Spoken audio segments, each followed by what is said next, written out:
find out if any new facts had come to light in the Diamond Province referring to so serious a case. Had any of the accomplices of the crime, of the smugglers who had attacked the convoy, been arrested since the attempt? Had any confessions or half-confessions been brought forward? Joam Dacosta had done nothing but protest his innocence from the very first. But that was not enough, and Judge Ribeiro was desirous of finding in the case itself the clue to the real culprit. Joam Dacosta had accordingly been prudent. He had promised to be so. But in all his trials it was an immense consolation for him to find his old advocate, though now a Chief Justice, so firmly convinced that he was not guilty. Yes, Joam Dacosta, in spite of his condemnation, was a victim, a martyr, an honest man to whom society owed a signal reparation.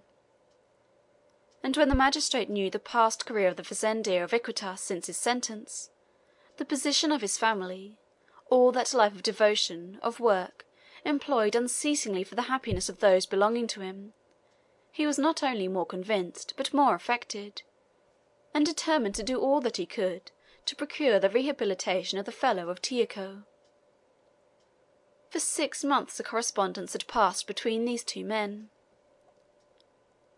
One day, the case being pressing, Joam Dacosta wrote to Judge Ribeiro, "In 2 months I will be with you, in the power of the Chief Justice of the province." "Come, then," replied Ribeiro. The jangada was then ready to go down the river. Joam Dacosta embarked on it with all his people. During the voyage, to the great astonishment of his wife and son, he landed but rarely, as we know. More often he remained shut up on his room, writing, working, not at his trading accounts, but, without saying anything about it, at a kind of memoir, which he called The History of My Life, and which was meant to be used in the revision of the legal proceedings.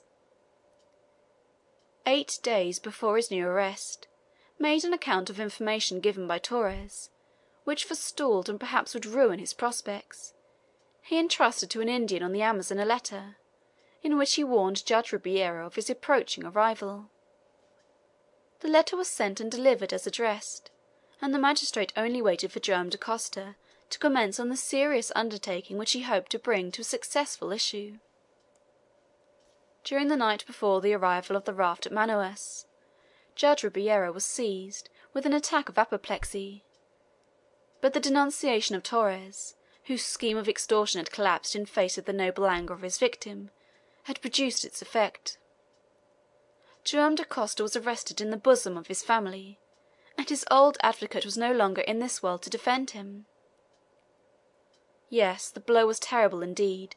His lot was cast, whatever his fate might be. There was no going back for him. And Joam Dacosta rose from beneath the blow which had so unexpectedly struck him. It was not only his own honour which was in question, but the honour of all who belonged to him. End of Chapter 3, Retrospective.